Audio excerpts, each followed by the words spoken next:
Assalamu alaikum. The topic of this lecture is operational amplifiers. इस lecture में हम chapter 10 अपनी टेक्स्ट बुक का जिसका टाइटल है electronic devices and circuit theory, Boylestad की ये बुक है, उसका ये चैप्टर 10 है अबाउट ऑपरेशनल एम्पलीफायर्स। इस लेक्चर में हम इंट्रोड्यूस करेंगे ऑपरेशनल एम्पलीफायर्स को और हम डिस्कस करेंगे differential amplifier. An operational amplifier, or in short we can call it op-amp, is a very high gain differential amplifier with high input impedance and low output impedance.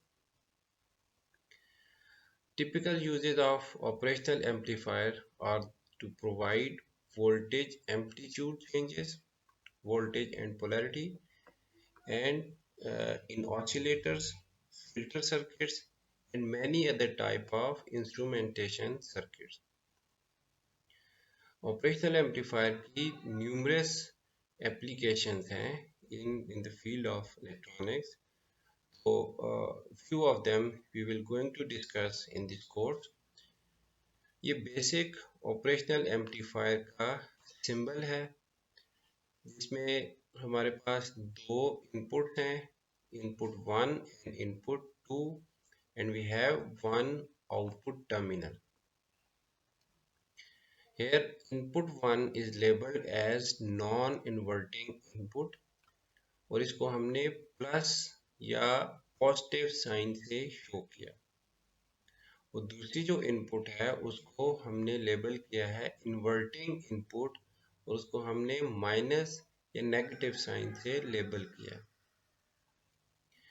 Inverting और non inverting का क्या मतलब है यहाँ पे कि अगर आप इनपुट 1 पे एसी सिग्नल अप्लाई करेंगे तो वो इन फेज होगा आउटपुट के साथ, और अगर आप इनपुट 2 पे एक सिग्नल अप्लाई करते हैं वो आउटपुट के साथ आउट ऑफ फेज होगा, मीन्स उसमें 180 डिग्री फेज शिफ्ट होगा या सिग्नल इन्वर्टेड होगा।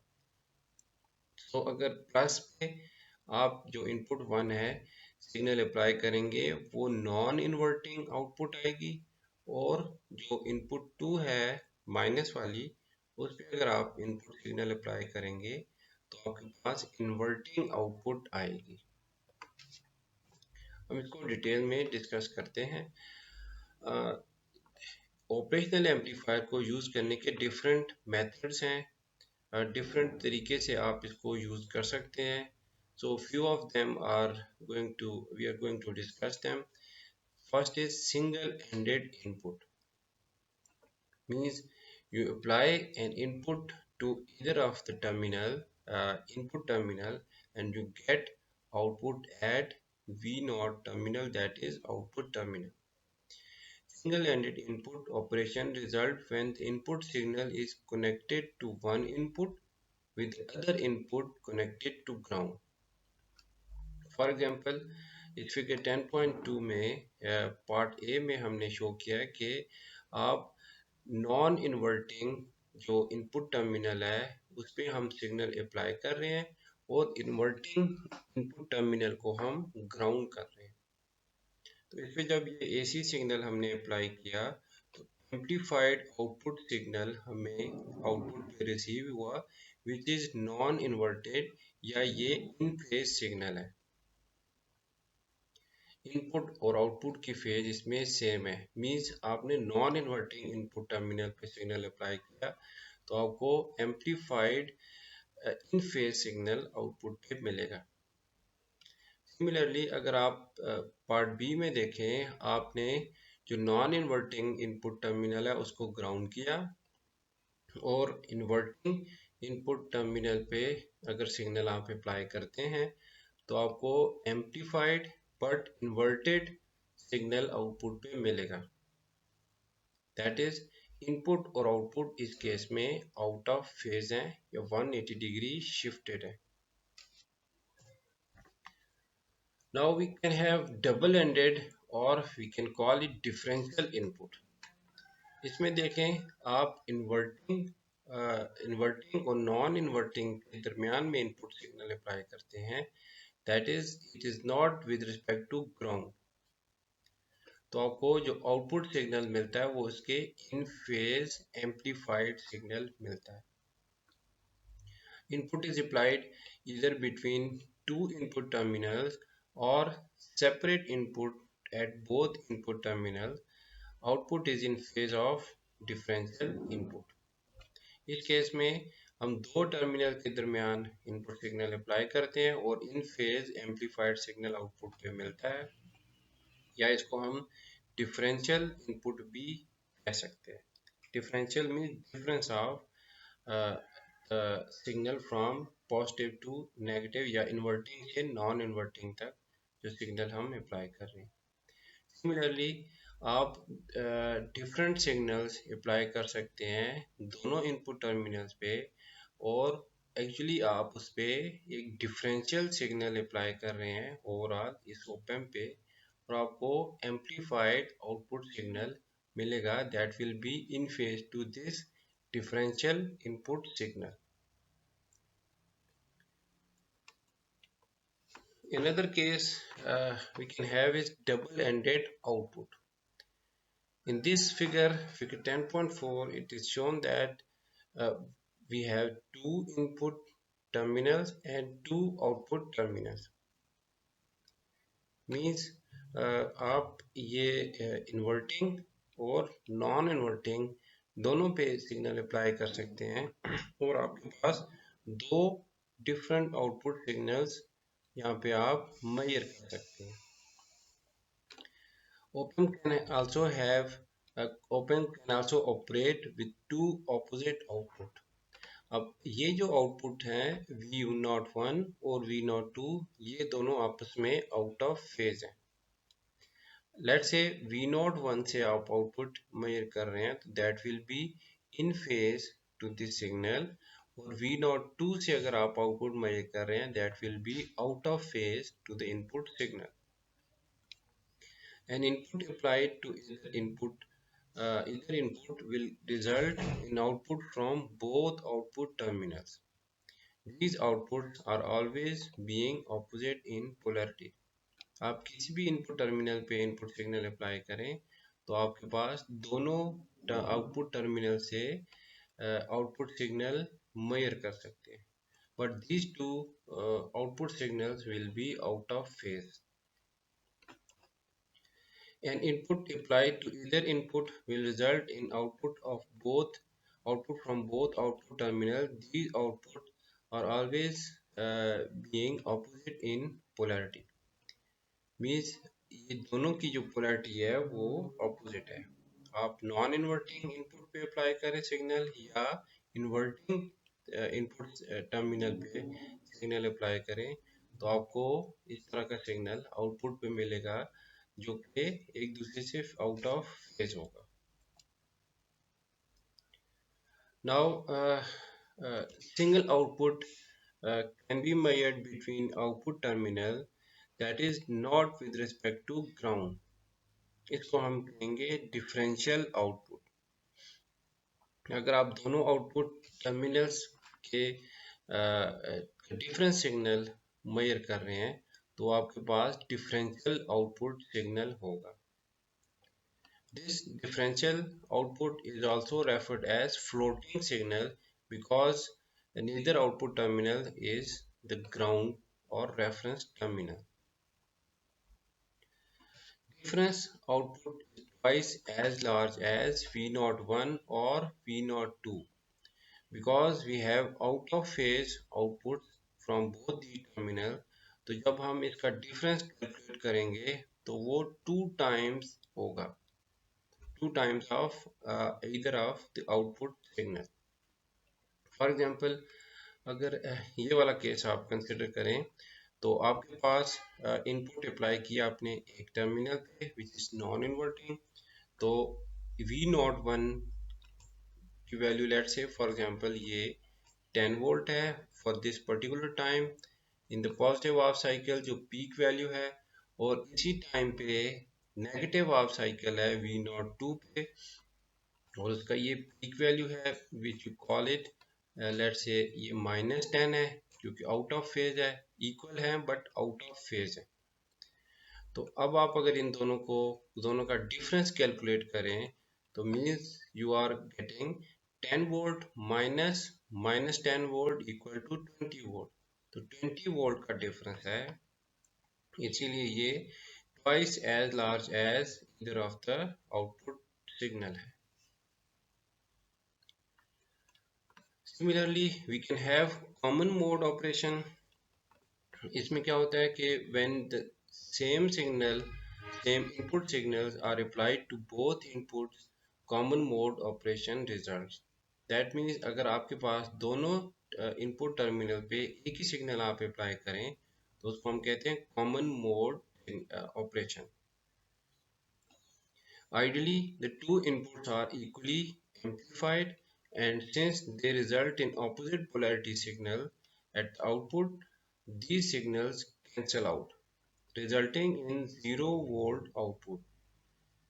और ये तो आइडियली 0 volt आउटपुट होगा, लेकिन प्रैक्टिकली ये स्मॉल सिग्नल कैन रिजल्ट। इसका क्या मतलब है कि अगर आपने दोनों टर्मिनल पे सेम इनपुट सिग्नल अप्लाई किया तो आउटपुट एक्चुअली आपके पास जो आएगी वो लेस एम्पलीफाइड होगी, या आप you can say that that is suppressed. वो किस तरह, नॉन इन्वर्टिंग केस में आपके पास जो एम्पलीफाइड सिग्नल आता है और इन्वर्टिंग के केस में आपके पास जो एम्पलीफाइड सिग्नल आता है they are equal but opposite in polarity, so they actually cancel each other. तो आपके पास आइडियली तो 0 वोल्ट आउटपुट आनी चाहिए if you are applying V in, but practically you can have a small output signal. So common mode rejection हम यहाँ पे define करते हैं, since noise which is unwanted input signal is generally common to both inputs, the differential connection tend to provide attenuation to noise. For example, आप ये operational amplifier use कर रहे हैं for the amplification purpose, so you apply input signal to any of the input signal, लेकिन जो noise है वो equally apply होता है दोनों टर्मिनल्स पे।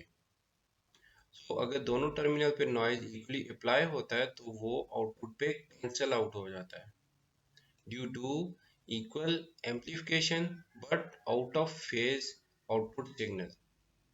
तो नॉइज को हम through using operational amplifier we can suppress noise which we call common mode operation। तो कॉमन मोड रिजेक्शन रेशो एक रेशो है, वो भी अभी हम डिफाइन करेंगे इसी लेक्चर में। Now we are going to discuss differential amplifier circuit. This is basic differential amplifier circuit where we have two input signals, two input terminals, and we have two output terminals। Input terminals Vi1 और Vi2 हैं और output terminals आपके पास V01 और V02 हैं। तो this circuit has two separate inputs and two separate outputs. Single-ended, double-ended, and common mode inputs are applicable. You can use it as single-ended, double-ended, and common in any mode like common mode operation. You can use this circuit. The main features of differential amplifier is very large gain when opposite signals are applied, and very small gain or suppressed signal for the common inputs. Like in the case of noise, noise is applied to both input terminal, तो noise इस case में suppress होता है, और जो different signals अगर आप apply करें तो वो उनका gain हमारे पास काफ़ी ज़्यादा होता है। Ratio of this difference gain and the common gain is called common mode rejection या common mode rejection ratio। तो मीन डिफरेंट सिग्नल जितना एम्पलीफाई होता है और जितना कॉमन सिग्नल सप्रेस होता है, उनका रेशो जो आपके पास आती है वो कॉमन मोड रिजेक्शन रेशो है। तो ये आपके पास डिफरेंशियल एम्पलीफायर सर्किट है।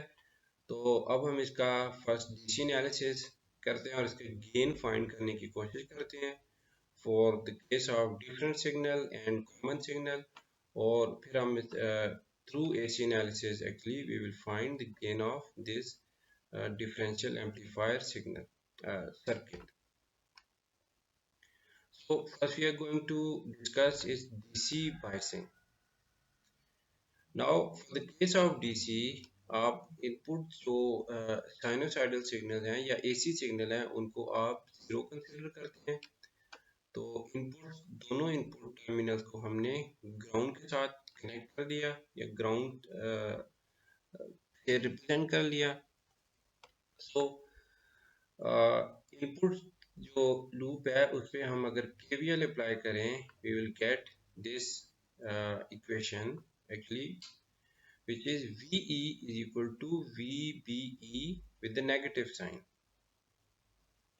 अगर आप यहाँ पे इमिटर टर्मिनल से वोल्टेज फाइंड करना चाहें तो that will be VBE but with negative sign, क्योंकि VE means emitter to ground voltage, emitter to ground, but emitter to ground is actually opposite of base to emitter। Base terminal हमारे पास जहाँ पे ground पे है, both sides पे अगर आप देखें तो बेस को हमने, क्योंकि इनपुट को हमने जीरो कंसिडर किया है for the case of DC analysis, तो अब आपके पास VB जो है वो VE है but with the negative sign. So VBE we know is 0.7 volt। So we have VE is equal to minus 0.7 volt। The emitter DC bias current is then defined with this equation, that is IE is equal to VE minus VEE over RE। तो IE जो current इस RE register में से flow कर रहा है वो VE में से आप ये जो वोल्टेज सोर्स है उसको माइनस करें तो टोटल वोल्टेज एट RE हमारे पास आ जाएगी। And if we divide that voltage with the value of this resistor, we will get the current IE। So VE minus VEE divided by RE is actually IE। We will get this equation, that is VEE minus 0.7 volt, since VE is equal to 0.7 volt with a negative sign। Now, assuming that transistors are well matched as would occur in an IC unit, we obtain, इसका मतलब है कि दोनों transistors की beta की value same है और ये ट्रांजिस्टर एग्जैक्टली सेम है, तो आपके पास IC1 की वैल्यू IC2 की वैल्यू के इक्वल होगी। That will be equal to IE by 2। If you consider these two transistors same and the network resistors same and same voltage is applied on the collector terminals of both transistors, तो आपके पास IC1 की value और IC2 की value same होगी। और अगर आप इस सर्किट को देखें तो IC1 plus IC2 is equal to IE। That mean IE जो है वो हाफ ऑफ जो IC1 है वो हाफ ऑफ IE है और IC2 भी जो है वो हाफ ऑफ IE है। Means these two transistors are equally contributing towards the current IE। IE हमने ऑलरेडी इस इक्वेशन से डिफाइन कर लिया। So IC1 is equal to IC2, that is equal to IE by 2। So इससे हमारे पास अगर output पे हम KVL अप्लाई करें, we will have VC1, any of the output signal VC1 और VC2 output loop of this second transistor, वहाँ भी यही इक्वेशन बनेगी VC2 equal to VCC minus ICRC. Since both ICs are equal, so we are calling this as IC only, and RC भी दोनों में same है, so VCC minus ICRC. This is applicable to both sides. तो आपके पास ये equation आ जाती है VCC माइनस IC की जगह आप पुट करें IE by 2 into RC.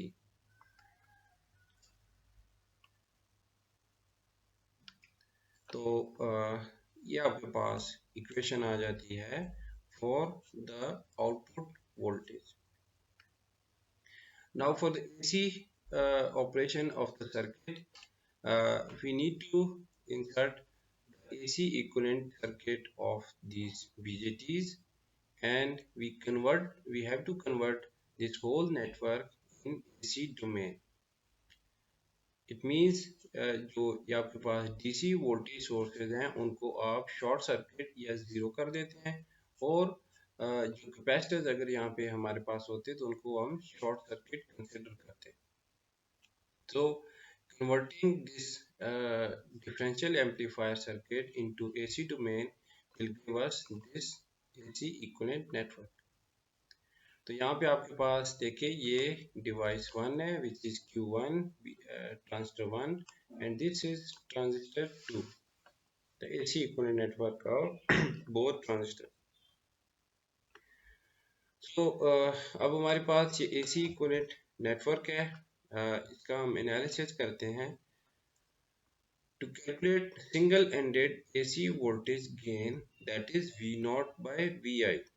It means हम सिर्फ एक इनपुट टर्मिनल पे इनपुट सिग्नल अप्लाई करेंगे, दूसरी इनपुट को हम ग्राउंड कर देते हैं. इसके लिए वोल्टेज गेन हम कैलकुलेट करना चाह रहे हैं. तो आपके पास इस सर्किट का जो कि सिंगल एंडेड इनपुट का केस है उसमें हमारे पास AC इक्विवेलेंट नेटवर्क ये बन जाता है. The other input terminal is grounded, which is VI2 equal to 0. तो आपके पास ये सर्किट बन जाता है.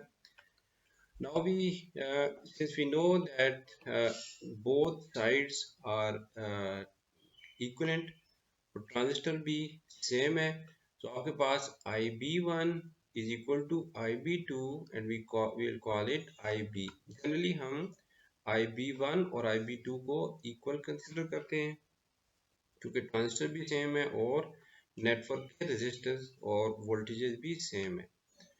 And also Ri1 equal to Ri2, we call it simply Ri, and this Ri is actually beta Re. तो दोनों साइड्स पे जो इनपुट इसकी रेजिस्टेंस है that is Ri1 and Ri2, we generally call it Ri, और ये equal है beta Re के.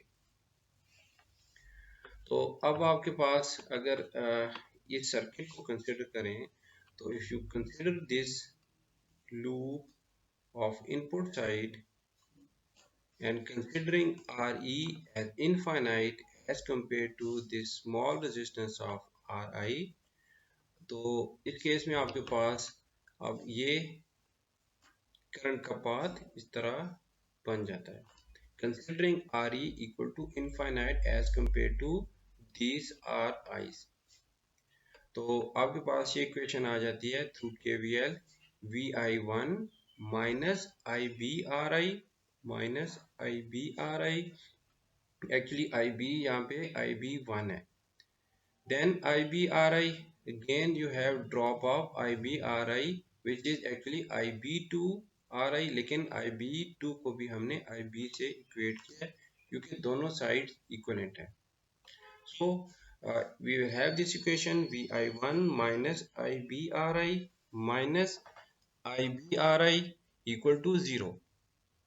करंट का कंप्लीट पाथ आपके पास ये बन जाता है considering Re is equal to infinite ohm in comparison to this Ri which is very small resistance. तो आप इससे ये इक्वेशन से आप ये डिफाइन कर सकते हैं आई बी की relation, I B is equal to V I one over two R I, that is equal to V I over two beta R E. R I को अब आपने बीटा आर ई से replace कर दिया। So, since we know that beta 1 is equal to beta 2 equal to beta, so IC is equal to beta IB, that is a universal equation. So, putting uh, IB, the value of IB here computed from this equation, so IC will be equal to beta into VI over 2 beta RE. तो beta की value cancel हो जाएगी, तो आपके पास I C is equal to V I over two R E, ये relation बन जाती है। And output voltage magnitude at either collector is V naught is equal to I C R C. अगर आप इस सर्किट में देखें, इस सर्किट में, तो वी नॉट वन क्या है, I C one into R C. Similarly V naught two क्या है, I C two into R C. हमने ये कंसिडर किया है कि I C one is equal to I C two. So generally we have V naught is equal to I C R C. I C की ये वाली value यहाँ पे पुट करते हैं, V I over two R E into R C.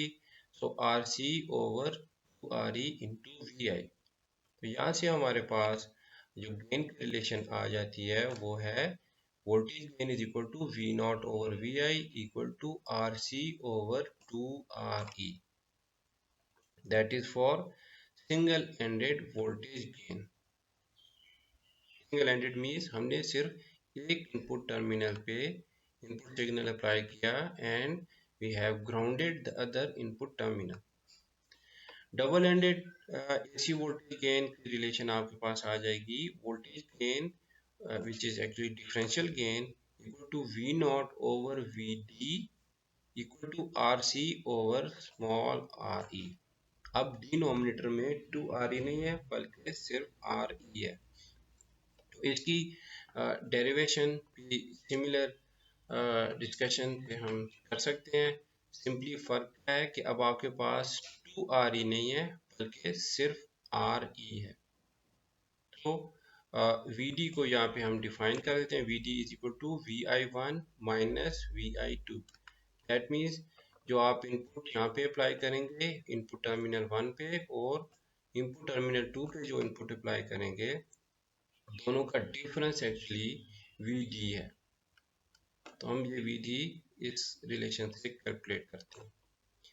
So we have the relation of single-ended gain and double-ended gain for this differential amplifier. Now the common mode operation of the circuit. Uh, let's assume that you are applying the same signal to both input terminals. That is Vi1 is equal to Vi2. तो ये हमने यहाँ से short circuit से represent किया है कि we आई जो इनपुट सिग्नल है वो दोनों इनपुट टर्मिनल्स पे अप्लाई हो रहा है। सो अगर आप यहाँ पे आई बी को कैलकुलेट करना चाहें, I B will be equal to इस एसी इक्विवेलेंट नेटवर्क में, तो आपके पास ये शॉर्ट सर्किट है, तो I B is equal to V I minus two times beta plus one I B into R E. अब इधर आपके पास जो आर ई है वो beta plus one time reflect होता है इनपुट पे, that we know from DC analysis of BJT circuits, that is are E is reflected to input terminal या इनपुट साइड पे आर ई रिफ्लेक्ट होता है beta plus one time. लेकिन यहाँ पे करंट जो फ्लो कर रहा है वो two times beta I B है, two time beta plus one I B है। सो क्योंकि beta plus one I B current इस तरफ फ्लो कर रहा है और बीटा प्लस वन करंट इस तरफ से फ्लो कर रहा है, सो एक्चुअली जो आ रही है उसमें से करंट फ्लो कर रहा है two times beta plus one I B. तो आपने वी आई में से 2 time beta plus 1 I B into R E that is voltage drop at R E ये माइनस करें, डिवाइड करें आर आई के साथ, तो you can find the value of I B which is current flowing through this R I resistor. आप इसके दोनों side पे जो वोल्टेजेस हैं उनका डिफरेंस फाइंड कर रहे हैं और उस रेजिस्टेंस की वैल्यू से डिवाइड कर रहे हैं, तो actually you are finding the value of current through that resistor. तो इसको हम इस फॉर्म में भी लिख सकते हैं, आई बी वाली टर्म को एक साइड पे ले आए और you can easily derive this relation from this standard equation which we have derive from this circuit. तो आई बी की रिलेशन आ जाएगी, I B is equal to V I over R I plus 2 time beta plus 1 R E. तो अब हमें पता है कि V naught is equal to I C R C. V naught हमारे पास यहाँ पे है, that is equal to I C R C. I C को हम बीटा आई बी की फॉर्म में लिख लें, that is beta I B into R C. तो आई बी की ये वाली रिलेशन जो यहाँ पे अगर हम पुट कर दें तो आपके पास वी नॉट की रिलेशन आ जाएगी beta V I R C over R I plus 2 beta plus 1 R E. तो इस केस में वी आई को अगर हम इस तरफ डिवाइड कर दें, so we will have a voltage gain which is C represent for common mode operation, that is V naught over Vi equal to beta RC over Ri plus 2 times beta plus 1 Re. So a differential amplifier provide large amplification of the difference signal applied to both input, and it should also provide a small amplification of the signal common to both input. तो ये वैल्यू generally approximately equal to 0 के equal होनी चाहिए। Ideally ये 0 होनी चाहिए, लेकिन प्रैक्टिकली इसमें कोई small value of the gain you will get from this equation.